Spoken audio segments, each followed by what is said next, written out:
Today's video is brought to you by Trade Coffee. So you want a really great coffee grinder. You don't want to spend a huge pile of cash. Which coffee grinder should you get? This is a question that I get all the time on my channel. You know, it's really hard to sort out. I want to do a little bit of filter. I want to do a little bit of espresso. I don't want a lot of compromises. Which direction should I turn? And a lot of times when people ask me this question, they already sort of have an answer picked out before they even get to my inbox. And very often that is the DF64. Now those are good grinders, but I struggle to give them a wholehearted recommendation without a lot of caveats. And this grinder is one that I find myself recommending more and more often. The Option O Casa 65. This one was sent to me by the team at Cafune.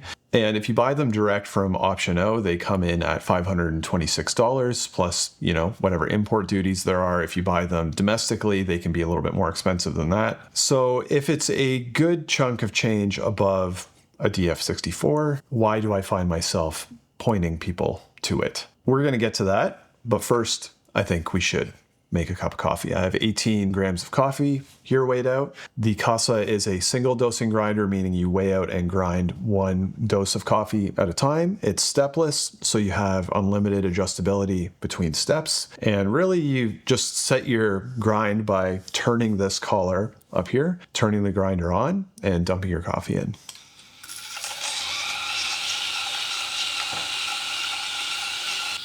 And, somewhere 20 to 30 seconds, it will make it all the way through the dose, and then it will turn off automatically. There's a little knocker here to knock out any retention that might be hanging in there, and then you got your ground coffee. Let's brew this up.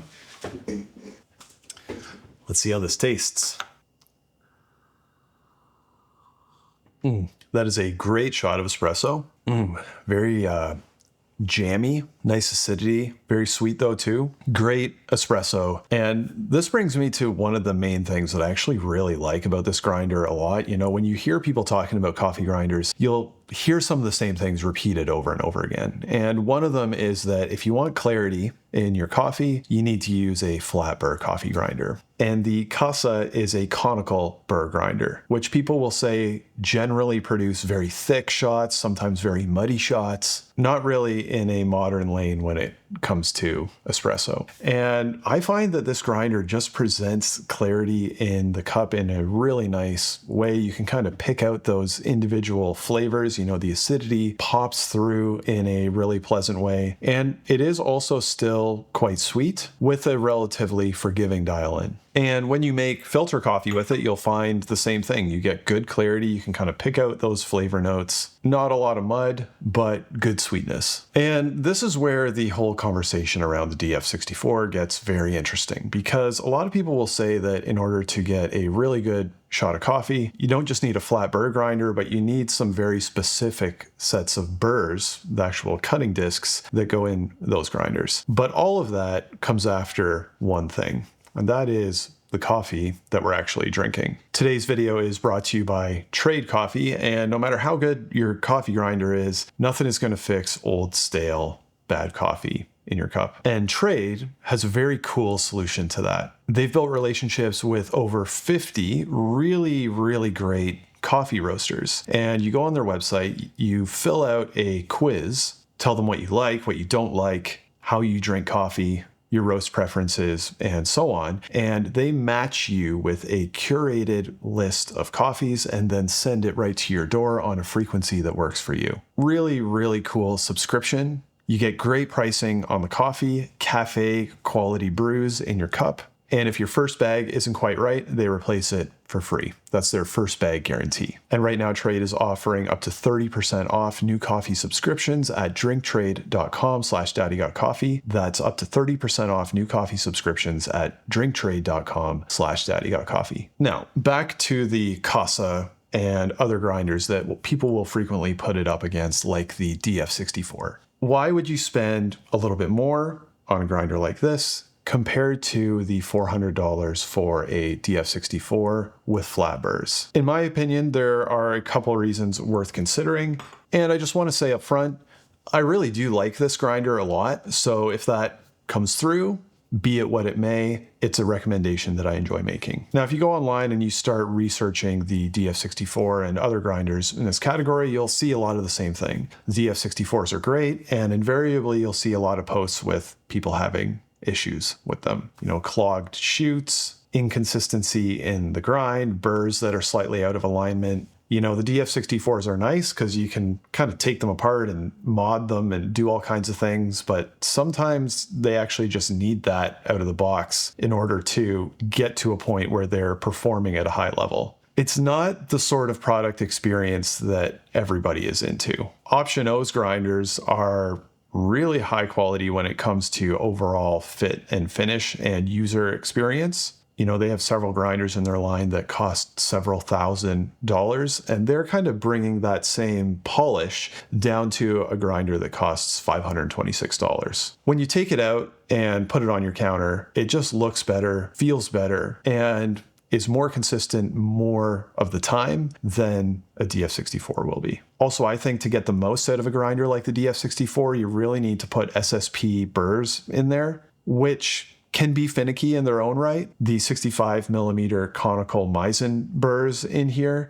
are really easy to work with out of the box, give you good clarity, give you an easy dial, and it's really in a nice little sweet spot when it comes to burr profile. Retention is very low. Static is very low. I didn't use RDT on that shot, and I didn't have any big issues. The darker you go roast-wise and the lower your relative humidity, you could have some static issues that would require RDT. In my experience, this is a very clean grinder when it comes to static and retention. Initially this grinder launched with a 48 millimeter conical burr, which is no longer offered by Option O. And I did review that version of the grinder, and I did have one kind of struggle with it. And that was right here with this joint. In that grinder, there was a little bit of play in this joint, and I kind of thought it was an issue. I raised it in that video, and later Option O put out kind of a user serviceable process where you could tighten that joint if needed. Also, I saw way fewer units landing like that, and I haven't seen a report of that in a long time now with these grinders. I don't think I've ever seen a 65 millimeter version land with that issue. It's also very small, very compact form factor.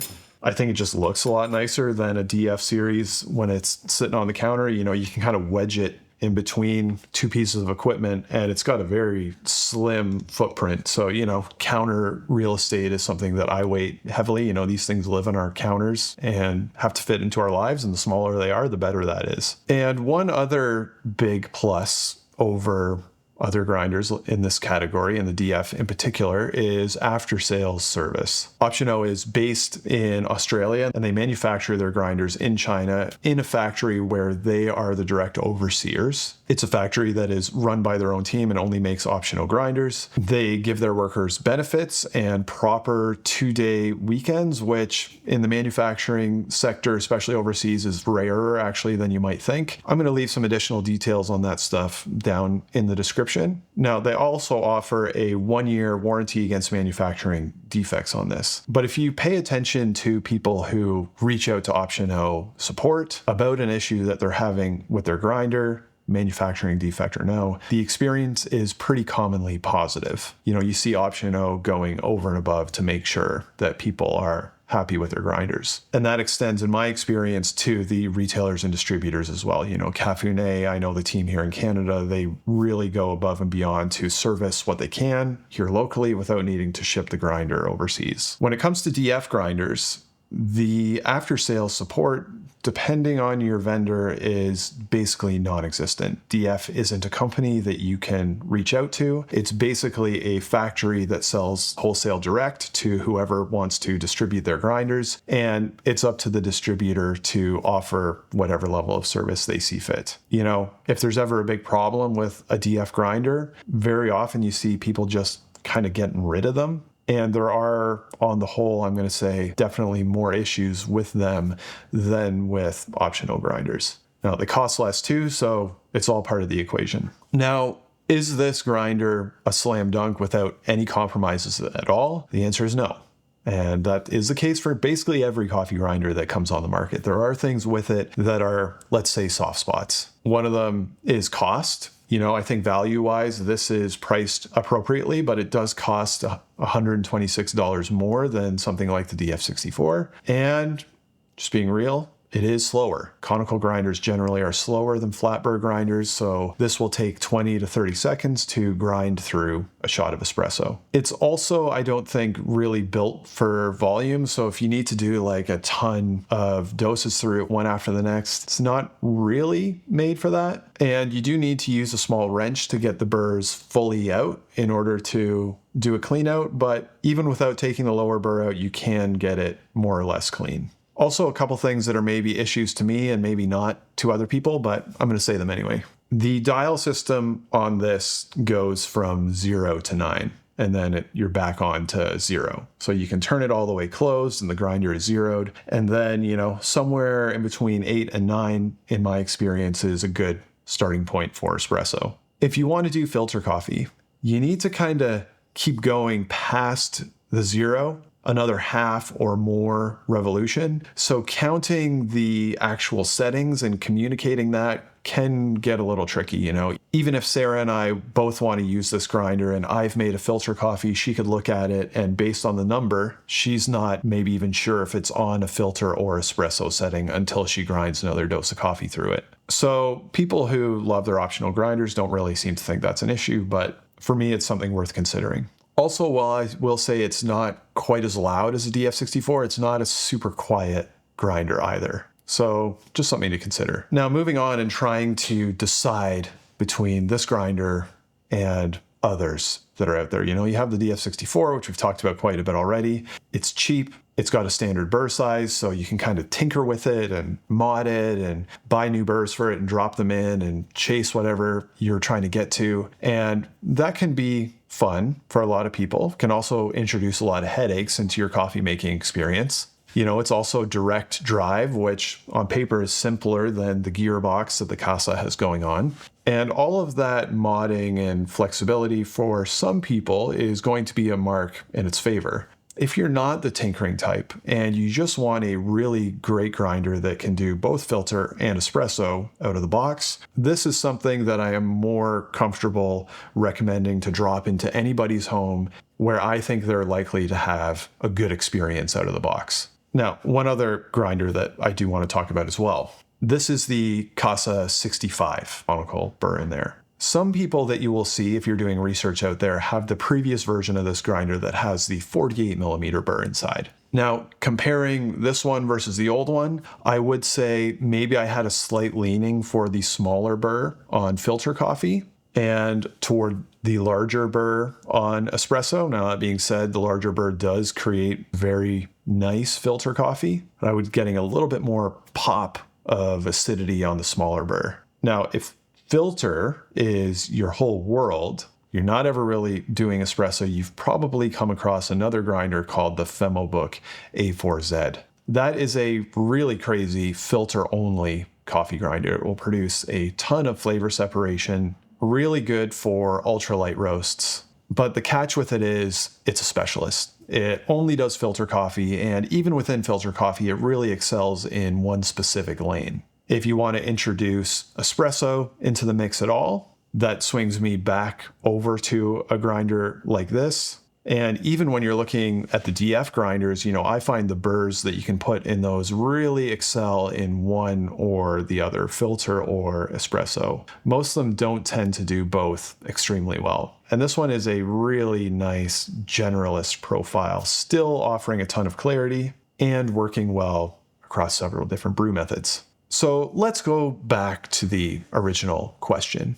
You want a really great coffee grinder. You don't want to spend a ton of cash. Maybe you already have the DF64 in your cart and you're trying to figure out which coffee grinder should you actually pull the trigger on. If you love tinkering and modding and experimenting and tuning, or you're really just trying to cap your spend, the DF64 can be a good option. You might have issues with it. You got to vet the person you're buying from to make sure the after-sale support is going to be there. A lot of people buy them. If you just want to make a safe bet, you want to have a nice clean experience on your counter, you want a grinder that looks and feels high quality, you want to be able to do both filter and espresso, and you want to be able to feel like you're able to have a pretty good time with your coffee without beating your head against a wall, the Casa 65 is a very high recommendation from me. Now, whether you are a Casa user, a DF64 user, an A4Z user, I want you to drop your thoughts on this whole conversation down in the comments. Where do you see these different grinders sitting,